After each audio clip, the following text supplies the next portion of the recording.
ibi bintu byabaye, ibi bintu birimo kugenda biba kuri iyi mihanda twebwe hano abantu bose, ni ibintu byatangiye kera, byabaye nk'ibintangiriraho, abantu ntibabibona nubwo na mbere byari bihari. Njyewe njya gufungwa ni ibintu byari byapanzwe, njya gufungwa byari byapanzwe. Ego Godfather, abana banjye babaga iwanjye. abahe abo ba Fidausi baraba bato b'impanga? Yego, abana ba Firidausi babaga iwanjye, ubarera mu rugo. barera mu rugo, bari mu muryango. Ego noneho inyuma yo kubarera nari numvikanye na Firidausi ambwira ati ngiye kwishakira umugabo. ego None kuba ngiye gushaka umugabo, abana reka mbazane, nzakomeza mbasure. Nubundi yarazaga akabasura, akarara no mu rugo. Ibyo byose narabisobanuye, nta nubwo nshaka kubisubiramo cyane. ya Ariko ibyatangajwe nuko abana yaje kubajyana, yambwiye ngo arashaka abana be ari kuwa gatanu. Mbona birakomeye, ntumaho mama wanjye niwe mfite, ntumaho papa we, azana na musaza we, baza mu rugo kuwa gatandatu n'abaturanyi. Ndavuga nti ibi bintu ni ibiki? Abana ko ntacyo babaye, ko bameze neza, nimumbarize uyu mugore arashaka kubajyana he. Turicara turabicoca kugeza ubwo se yamubwiye ati abana bareke, aba bana barekere hano ntacyo babaye, genda ukomeze imirimo. Nari namushakiye n'akazi njyewe. Ariko icyo gihe byaranze, antegeka ngo ku 300,000 umukozi uhembwa 1,000 ngo uzobere mu byo kurera abana, ngo utari hasi ngo 200,000 abo bakozi sinzi aho baba. Urumva? Ndakumva.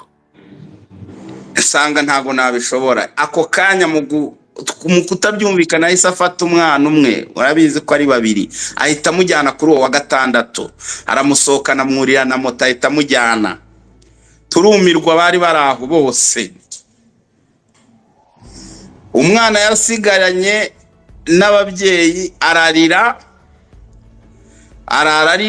Mu gitondo papa we niwe wamuhamagara amubwira ati garura uwo mwana, niba utamugaruye uzujyane n'uyu. Mu minota itarenze 15 yari ahageze aje kumujyana. Icyo gihe hari ku cyumweru. Kuwa mbere ku itariki 8 z'ukwezi kwa gatatu, ndabyibuka, uwitwa Sabe nibwo yagiye gushaka, asanga Firidausi we na Chita bakora ikiganiro mwumvishe, ari nacyo cyamfungishije. Ikiganiro bashakaga ko gisohoka ku munsi w'abagore, nibwo byagenze, cyasohotse ku munsi w'abagore kugira ngo kigire imbaraga. Uwitwa Sabe arampamagara bamaze gukora ikiganiro, ngo mfite amakuru yawe, ati wampa 2,000,000. Ibi bintu ko mbona bikomeye. Ndebye agakino karimo gukinwa, namubwira nti ntazo mfite, kandi koko ntazo nari mfite. Godfather, ibintu byiriwe byacicikanye, ngira ngo mwese mwarabibonye umunsi wose. Ku munsi w'abagore baje kuntwara 4 z'ijoro iwanjye ku kazi, ku itariki 9. Amakuru nayo rero, 2,000,000 iyo zitangwa ntabwo ahantu hari kujya. Iyo zitangwa ikiganiro nticyari kujya hanze kigaragaza ko ngo narongoye umwana, kandi nabyo ari ibintu byapanzwe. Ko ntasi, niba mwarumvishije usubire muri kiriya kiganiro uraza kumva aho yamubazaga ngo harya ngo wambwiye ngo iki, wumve ko ari ibintu byapanzwe. Ngo wambwiye ngo iki, ngo wambwiye ngo Ndimbati yaguhaye inzoga, ngo harya ngo wambwiye ngo inzoga yaguhaye yari imeze iti. urumva ko ari ibintu bari babanje kuganira mbere. Ngo wambwiye ko ngo yabanje kuguha inzoga, ngo harya ngo wambwiye ko ngo byagenze bite, akabisubiramo kubera ko yabaga yabyibagiwe kugira ngo bize kugira imbaraga ku munsi w'abari n'abategarugori. Wamaze igihe kingana iki muri gereza? Amezi 9.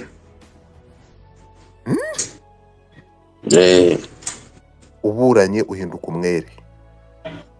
Nabaye umwere. Ibyo ni ibintu byagaragariye isi yose. Hanyuma ikiganiro wakoze uti mu byo nakabo wagombaga kuzira ntabwo bibirimo.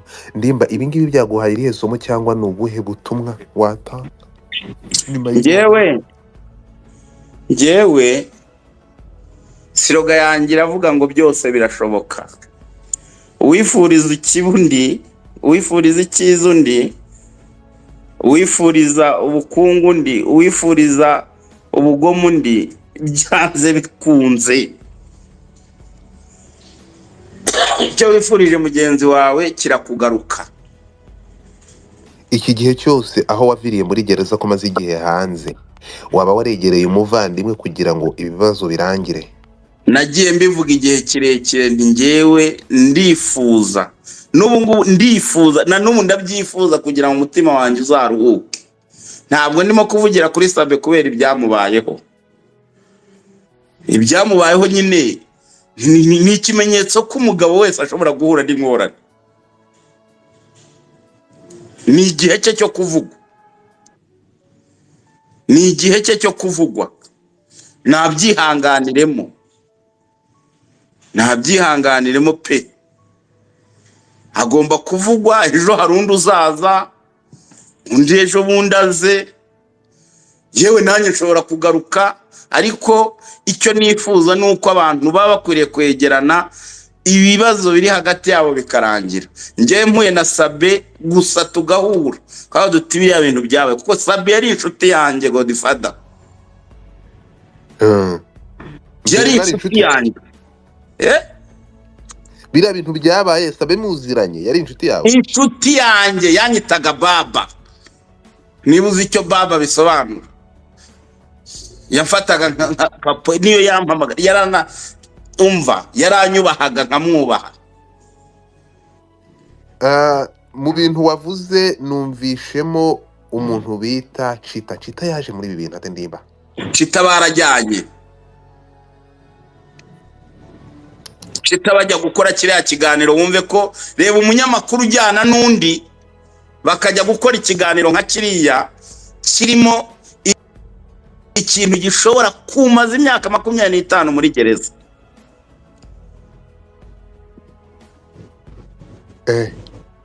Kandi kigasohora umuntu umwe, ntibagisohore bose.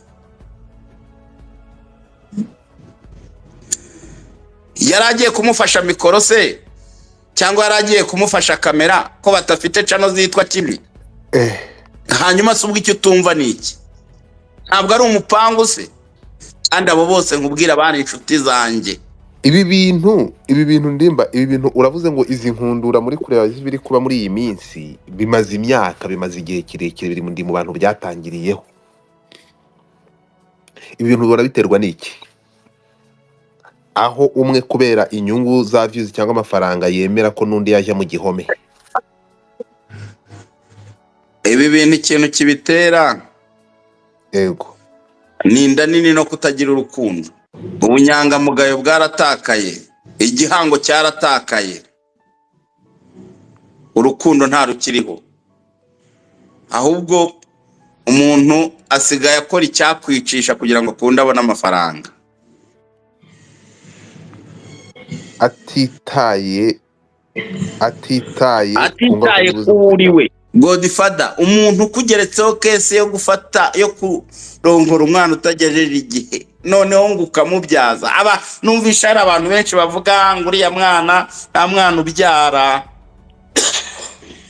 Ikindi ibyo barimo bamuvugaho n'uriya mudamu, so kuriya mudamu adafite umugabo, bishobora kuba ari byo cyangwa atari nabyo, ariko ari byo yamenya ko yaguye mu mutego.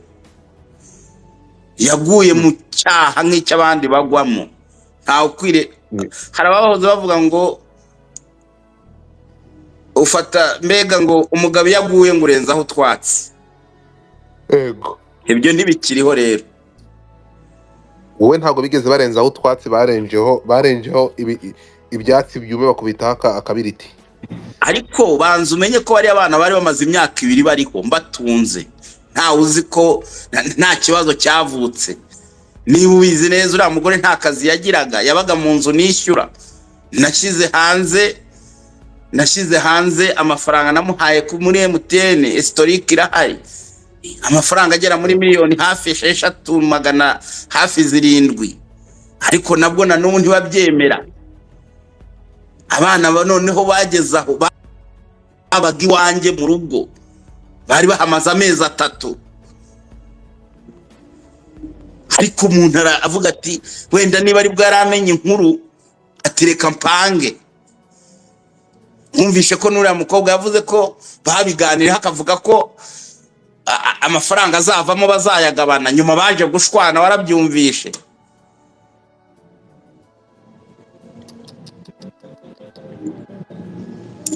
Ndimba Umuntu byose kandi byanyuze mu rukiko, ntacyo ntavuze mu rukiko. Ibi ndimo mvuga n'ibyo nsubiramo. Ariko ibyabaye nyuma n'ubundi bakomeje kunyataka. Cyore warafunguwe? Ntago wumvisha ukuntu banyatatse kugera ubwo bageze n'ubwo nuriya mukobwa nyitimbwa ku mugaragaro kuri YouTube.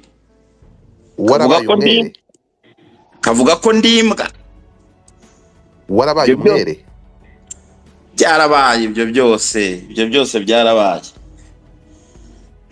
Nk'ubu hari ikintu ushaka kuza gukora, abo bagore barengera abagore bagenzi babo, ugasanga nta nubwo bashaka. Ubu abana banjye bagiye muri Nyaruguru mu cyaro, aho bita Muganza ku ishyamba rya Nyungwe, ahantu badashobora kubona n'igikoma. Nyina yarabataye, yagiye muri Zambia gushaka umugabo. Ariko ubu ngubu ndamutse mvuze ngo ngiye kuzana abana banjye, induru yavuga. Kandi abana banjye bagomba kwiga, bagomba kubaho. Ariko yabajyanye mu cyaro Nyaruguru. Zapereze wumve muri uwo murenge. Komeza Ndimba. Makanya nurangiza. Love mute your nonsense Mike. Jesus. Komeza Ndimba. Rero ibyo byose ni ibintu ntarashyira ahagaragara. Bana banjye babayeho nabi. Ariko ubu ubwiye nyina yajya akavuga aho ari muri Zambia yagiye gushaka y'umugabo. Yagiye abimbwiye ko agiye gushaka umugabo. Ariko bashobora kwiyerurutsa. Yarabimbwiye ati ngiye mfite umugabo ushaka, ahubwo wamfasha tugashaka ibyangombwa n'abana nkabajyana. Ngiye naramubwiye nibanze ugereyo urebe uwo mugabo. Uwo mugabo utaragera aho utazi, ugezeho ugasanga ntawe wari wanjyaniye abana. Hanyuma nubona ari umugabo ushobora kugutunga, tuzabyumvikanaho. Abagabo nibo bumvikana. Ariko ubwo bwari uburyo bwo kugira ubuzima. Ngende umuntu winjije wafata abana ngo ndabohereye baragiye, nibishoboka. Godfather, twebwe dufite ibintu biturimo, dufite ibikomere biturimo, tuba twicecekeye. Abantu bagiye badutera, naravuzwe urabizi, naratutswe, naraharabitswe. Iyo ntajya kugira umuryango mwiza, iyo ntajya kugira umugore mwiza ushyira mu gaciro, wumva ndi mayibobo. Ariko yandwanyeho kubera ko byose byabaga areba. Byabaye abana bari iwanjye bafite, bamurara mu gituza bahetse. Ibyo byose byabaye abireba n'amaso yanjye. Ariko abantu bajyagaho bakavuga umunwa gusa, bakavuga batazi ibyo bavuga. Ndakubwiye ngo byose byabaga bireba. Nagize umuryango mwiza Godfather. Iyo ntagira umuryango mwiza mba ndinzererezi, kuko baba baranciye kubera amagambo y'abantu. Ariko ayo magambo, amahirwe nuko byazaga ibiza byose barabirebaga. Amafaranga nahaguriye mugore, hari n'igihe umugore wanjye ari wafataga amafaranga akayamuha. Aho yabaga nari naramukodeshereza inzu, yajyaga yakajya kureba abana. muri covid yose hari moto yari ishinzwe kumushyira ibiryo, nta modoka zagendaga. Umugore wanjye yafataga umwanya akajyayo muri covid agenda yisobanura, nanjye najyagayo. Ariko nyuma byaje kuvamo ko ndi ruharwa. Abantu nibabizi, abantu baraza bakavuga. Byageze ubwo bahimba imyaka, urabizi, bafata ifishi ifite verisiyo ya 2020 ngo niyo yakingiriweho, barayizana muri dosiye. Bagera ubwo bahindura indangamuntu kandi ifite indi. Ubwo yazanaga abana yayibagiriye mu byangombwa, indangamuntu nari nyifite. Baragenda bakoresha indi ifite imyaka, umuntu ufite indangamuntu ebyiri. Ibyo byose ni ibintu byakozwe kandi byakorwaga bifite ababyihishe inyuma. Ibyo byose mwarabyumvishe. Use mugira ngo umuntu avuga iki? Mugira ngo ibi bintu sinashaka kubigarukamo, sinashakaga no kubivuga, ariko abantu babyumve ko ibi bintu birimo kugenda bibaho, ibintu birimo kugenda biba ku bantu bamwe na bamwe, ni ibintu bimaze igihe.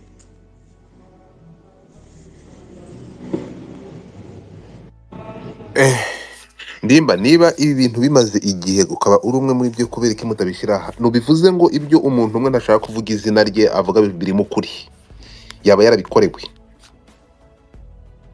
muri izi ntambara zimaze iminsi. Oya, aho avuga ko yababaje. Ngewe mvuze ibyanjye, kandi ibyanjye uburyo byumvishemo nawe uzabikoreho ubusesenguzi. Ubusesenguzi nakoraho ni ubuhe? Warahinduwe umwere n'urukiko? Nyine ubusesenguzi burenze ibwo. Njewe nabaye umwere ubwo naregwaga, ubwo bifuzaga ko mara imyaka 25. Ubu ntabwo tuba tuvugana ngo dufata. Reba imyaka 25 ni nko gupfa. Abantu ngo barashaka kuzimya umuntu kunzimya. Ugaruke ku kiganiro cyakozwe. Mu kiganiro nabonye nako mu biri kuvuga uyu munsi, nuko icyo wazize icyagiye ku karubanda uyu munsi bivugwa. Nimvuga ko biravugwa ko ntawe yatishuwa. Ndimba, iyi nkuru wayakiye ute? Iyihe bivugwa? Iyi ngiyi iri kuvugwa kuri uwo wasohoye ikiganiro bwa mbere kuri wowe. Hari igihe batabivuze se, ariko abantu akaba umwere kubera ko abantu baba bazi kwiyorobeka. Nta gihe bitavuzwe. Nawe ndabizi wabivuze igihe kirekire. Ibi bintu ariko birangiye hari akantu Imana yerekanye k'ikimenyetso. Imana ihora ihoze K'ikimenyetso. None se wavuga ngo uriya mugore bahuriye mu kuvunika? Umuntu ashobora kuvunika yagiye mu nzira agenda, ariko kuvunika uriho n'uwo bakuvugwaho. Ni nko gukora gisida ukayikorera ibutare wari wavuze kuri Kibungo. Nose Ndimba, Kigali ni ntoya, ntibyagira burya wenda umwe ari muri siporo, undi avuye mu masengesho, muri twibature. Ibyo byo ntibishoboka, ntago byahurirana bakaba bari bahuriye hariya. Aho byahurira hose ni muri rompu. Ikindi urumva nk'abantu baziranye, yari afite igihunga, ashobora kuvuga ngo ni umugabo wanjye. Hanyuma bamubajije umuntu, kandi yamubajije nk'ikibazo cya mwarimu. Yamubajije ngo ubundi se uyu ni umugabo wawe? Ngo none Ndimba, urumva umuntu uziranye ko hari ako bari bafite igihunga, umuntu amaze kuvunika amaguru, urukumva hari ku buryo wakwitirira umugore wanjye se wibeshye? Ariko bari mu gihunga kandi bari muri accident. Oya, ubu ngubu ni ukuvuga ko ubu ngubu ushobora kwiyitirira umugore wanjye muhuye umuntu akubajije muri kumwe, ukagira utya rwose ukibagirwa ko ari umugore atari wawe, ukavuga uti yego. ese uriya ngirente ntiyaba yibeshye cyangwa wenda yumvishe nabi ndimba. Hanyuma se iyo mpanuka yo yaba yaturutse he? Se ndimba umuntu yaba ari no muri siporo agatsikira. Wabonye se bari bambaye imyenda ya siporo? Iyo baba bambaye amatiriningi twari kuvuga ko ari gahunda bihaye yo kuzajya bahurira muri siporo wenda ku mugoroba cyangwa mu gitondo. Biriya byagaragaje iki cyangwa biriya wabibonye ute? Uko nabibonye ni ya seroga yanjye imwe ivuga ngo byose birashoboka. Byose birashoboka. Byose birashoboka. Okay, ndimba urakoze cyane. Aya masaha nabizi uri mu kazi, naringize ngo ugire ikintu tubwira kuri ibi bintu cyangwa kuko narabonye ikiganiro wari wakoze numva ntabwo bigize. Hanyuma umbwirira abantu bavuga bariya abantu bajye babanza bashishoze. Hano hanze hari ibibazo. Hano hanze hari abantu babitse ibintu byinshi. Yego.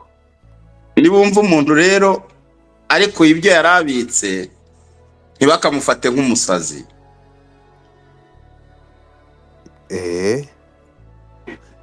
Hanyuma ibibabaje ubwo ninjye ubwira. Abumva mwumvise uko ninjye mubwira. Nakubwiye mute kandi Rove ntabwo ndi bukumana wenda gusohora muri space. Ndimba cyane kuvuga. Can you mute your mic? Ndimba komeza utanga ubutumwa bwawe kuko abantu hano bari kugutega amatwi. Yewe nagira ngo ntanga ubutumwa buri muntu wese wenda uri kutwumva. Nimureke twubakire ku rukundo kurusha kubakira ku cyo dupfa. Mureke twubake ubumwe. Umuntu wese ufite icyo yumva adahujeho na mugenzi we,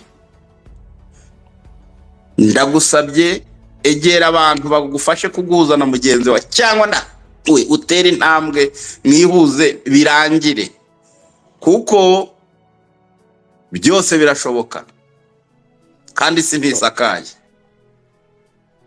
Ubwo butumwa nibwo natanga. Hano twubakire ku rukundo.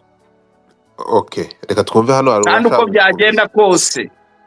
Yego. Uyu mudugudu, iyi si ni umudugudu tugomba kuyibanaho uko byagenda kose. Unkunde ntunkunde tugomba kuyibanaho, ariko icyiza nuko twayibanamo mu rukundo, tukubaka ibiteza bagenzi bacu imbere, nabo bakubaka ibiduteza imbere. Ibindi byose uriya uba ukwiriye kumenya ibyawe, kuko ntawe ugira ibibazo bye wenyine. Urangije ibibazo byawe wajya no mu bavandimwe, warangiza iby'abavandimwe ukajya mu baturanyi, warangiza iby'abaturanyi ukajya muri babyara bawe n'abashiki bawe kwa mu yindi miryango. Ibyo bintu wazajya kubirangiza ushaje ukagira icyo usiga umutsotsi. Hari ikintu cy'igihuha kiri kubaho urukumva Ndimba, ngereka nze cyita igihuha. Urimo kumva yego byaravuzwe, ariko umuntu kuba wenda hari ibyo bavuzweho cyangwa bafitanye ukuntu baziranye no kuba bashobora umuntu ashobora kubura accident bari kumwe, ibyo abantu babihuza bite nuko bari bavuye mu mabi cyangwa bari bavuye mu bikorwa byo gucana inyuma? Ibyo bintu bihura bite? Biriya bintu iyo biba bari abantu batari basanzwe hari icyo bahuriyeho, ntago biba byafashe ino ntera. Ariko kubera ko hari ibintu byabayeho, yego, mu gihe runaka, mu gihe cyashize, ni ukuvuga ngo ntago byari kugera, kuko n'ubundi amagisida aba ni menshi kandi akaba bari kumwe n'abandi bantu. Ayo ntavugwa. Kuvugwa kwabyo rero nuko nta kibaho kitagira intandaro. Nta kibaho kidafite intandaro.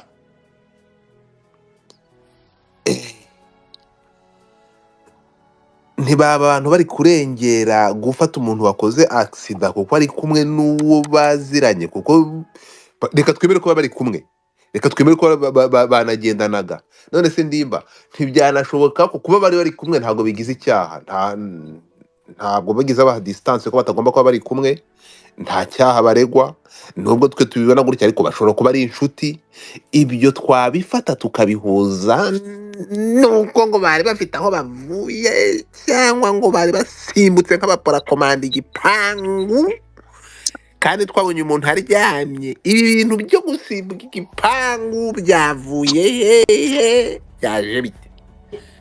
Ese anyway, urumva wabisobanuye neza mu kiganiro wakoze, uravuga ati njye sinshaka guharabika umuntu, nta n'ikibazo mfitanye nawe, ariko ngomba kuvuga abantu bari kuza bagahita babifata, bagafata videwo yo mu muhanda umuntu yavunitse bagahita bayiterura bakayijyana mu buriri. Aba bantu urabona ibi bintu bikwiye siharabika? ntago bikwiriye, Ego. ntago bikwiriye pe. Ariko uriya ikintu iyo cyajemo ngo ariko ngo uriya muntu ni mwiza ngo ariko ngo uriya muntu ni imfura ngo ariko, iyo hajeho ariko rero biba bibaye ibindi. Ni ukuvuga ngo ni ibintu bikwereka ko umuntu yari afitwe n'abantu benshi mu mitima yabo, ahubwo barabuze intandaro, barabuze aho bamuhera. Godfather ubu ugize icyuba bavuga bati wa wundi w'umunyamagambo kuba space, sibyo? Icyo kintu abantu bakaba ari cyo kintu bakuzi. Ubwo ako kantu ko kuba umunyamagambo kari ngombwa, burangira amagambo menshi Ndimba? Ntugira make, waranayakoze bro. ntabwo ugira make nawe. Icyo kintu cyo ukiyiziho, none n'icyo wazira nawe wazira icyo. Uravuze ngo nzazira umunwa? Nta kindi waza uretse umunwa wawe pe. Kuko nawe buriya uri mu bantu, Ndimba buriya nawe uri, buriya nawe uri mu bantu, uri mu bantu bakunda, nawe buriya uri mu bantu bakunda byacitse. Ariko buriya kugira ngo mvunike ariko byacitse yawe igira umumaro. Ariko niko gakaza. ariko ako kantu kuva ko nzazira umudomo kugira ngo nzige reka tuganire. Ndimba ati ndagushimiye kandi kuvuga nkwibutse ko kuvuga bituma umuntu aruhuka umutima. Ndimba ati njyewe ndagendera bitewe n'uburyo nubaha inzego zacu. Niba urukiko rwarakugize umwere, urumva Godfather ndinde wo kubishidikanyaho cyangwa kubihakanaho. Niyo mpamvu aya masaha agahinda kawe abantu bakumve kuko ufite ingingo kurengera wahinduye umwere. Rero niyo mpamvu uri bugaragaza agahinda kawe. Reka twumve Sanjaki yari yamanitse, hanyuma tuze kuri Love. Urakoze. Ndavuga ibitekerezo byanjye nuko mbona ibintu dushobora kutabibona kimwe, ariko ukanyumva ukihangana ibyo ngewe uko ntekereza.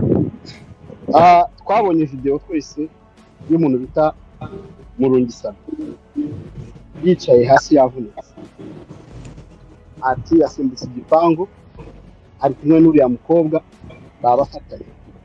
Umukobwa barasimbuka igipangu ibyo aribyo byose, umukobwa we ntiyavunika barisa.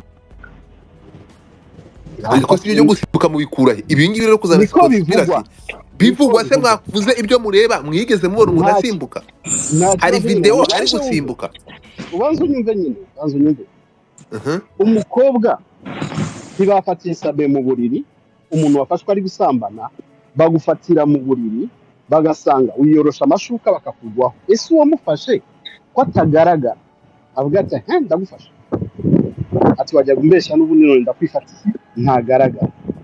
Sabe kubera ko ataje kwiregura, uyu munsi ibintu byose biraza kuvugwa, bamushyireho ubusambanyi kubera amagambo yavuzwe. Ese Sabe abana n'umugore?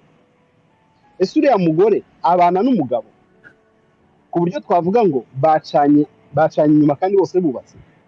nshobora kubasaba ntimwongere gukoresha kuko muri iriya video ntabwo biremezwa ko iriya video ari iye keretse abantu baziranye nawe njye simuzi nabonye umugabo uri kure wambaye ingofero ndimba urengeza kuriya muntu muri video twabonye umugabo wambaye amataratara n'ingofero imeze nk'iya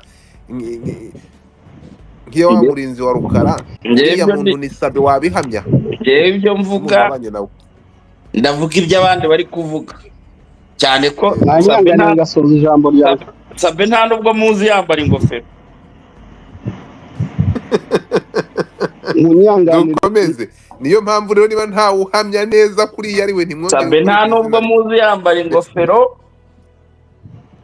ashobora kuba icyo numvise nuko bavugaga ikinyarwanda ubundi iyo bavanamo amajwi twari kugira ngo ni n'abandi mu bindi bihugu